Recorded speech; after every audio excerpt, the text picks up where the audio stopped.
الشيطان الرجيم بسم الله الرحمن الرحيم الحمد لله رب العالمين وصلى الله على سيدنا محمد وآله الطاهرين.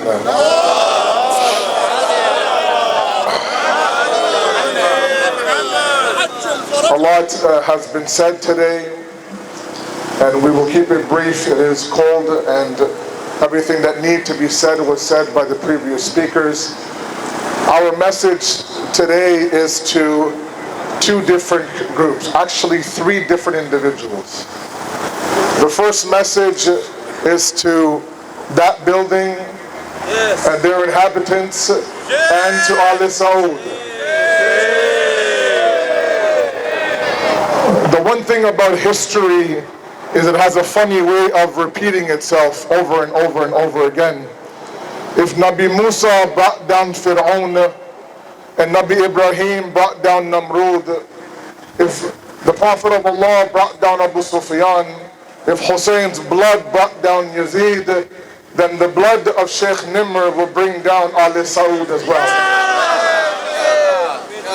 It is only a matter of time now.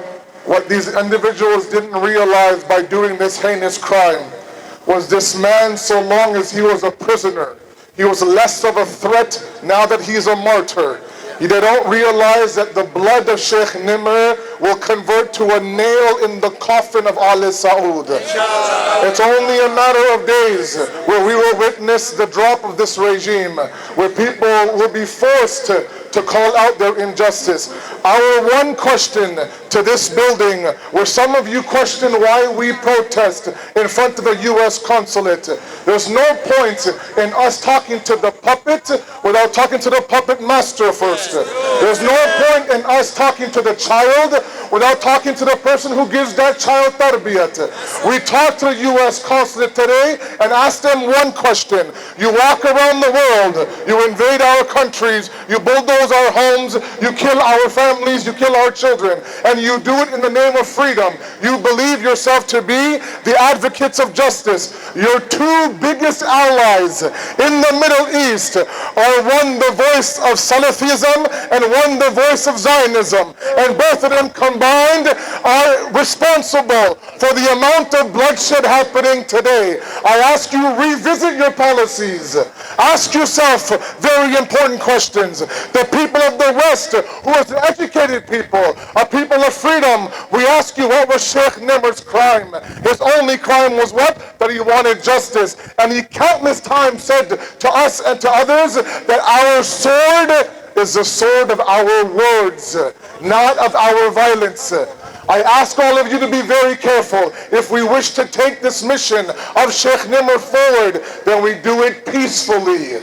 We do it under the contents of the law. We don't take anything into our own hands. If we wish to elevate his blood, we do it by emulating his path as well. That's the first message.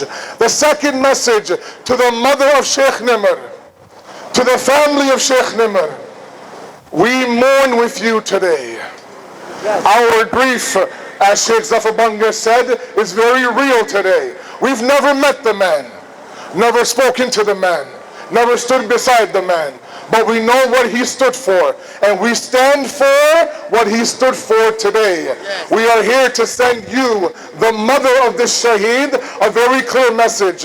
Your son didn't give his life in vain. We will take his message forward. I ask you who come here, because the scar is very fresh, right? The emotions are very real. And so long as the emotion is real, all of you are here. But human nature is what? The emotions die down. And just like Moulana Hassan Mustafa said, do not let this to be a simple one and done instance. We come, we chant, we leave. There's lots to be done. We wait for someone to give their life, and then we react.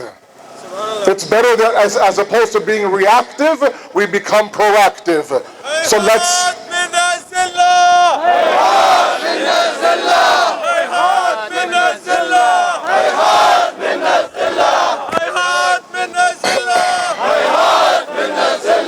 The final message that we have is to the Imam of our time. Ya Sahib al-Zaman, Ya Baqiyatullah, you cry with us today. You mourn with us today. Every single time one of your Shi'as die, a part of you dies as well. You know full well that we are doing our utter best to prepare the grounds for your arrival. You know that the loss of Sheikh Nimr was a huge loss for your revolution. But rest assured that we will do everything we can to make sure every single time oppression happens to one of your Shias, we are standing out here, we are chanting, we are protesting, we are letting the world know that there is no fear inside of us. The only fear we have is that we have not prepared the grounds properly for your arrival. We ask you, we beg you today, Imam Zamana, to pray for us. Protect us. Our enemies are a lot. We are a few, Ya Sahib al-Zaman. لبيك يا مهدي لبيك يا مهدي لبيك يا مهدي لبيك يا مهدي لبيك يا مهدي لبيك يا مهدي. We ask you, Ya Sahib al-Zaman, help us preserve the image of Islam that's being tainted today, that your grandfather Imam Hussein gave his life for. We ask you, Ya Sahib al-Zaman, help us to preserve the dignity, the peace, the love of Islam that your grandfather, the Holy Prophet, did to establish in Arabia Peninsula. We ask you, Ya Sahib al-Zaman, help us to establish the grounds for your arrival. Pray for us, protect us, look after us. We are only a few, but with you beside us, we become invincible. There's not a force out there that can destroy us so long as you are beside us. We will continue to pray for your arrival. We'll ask Allah subhanahu wa ta'ala to accept our amal, and we'll ask Him to continue to give us this passion from behind me to in front of me, to all around me. There are kids, there are elders from east, west, and central, from every community out here, under one flag of justice, the exact same flag of Imam Zamana. So for the sake of that Imam, who will come and establish not Islam, he'll come and establish justice on this earth. We ask you, Ya Allah subhanahu wa ta'ala, accept our amal inshaAllah. We ask you, Allah subhanahu wa ta'ala, elevate the status of Shuhada of Islam.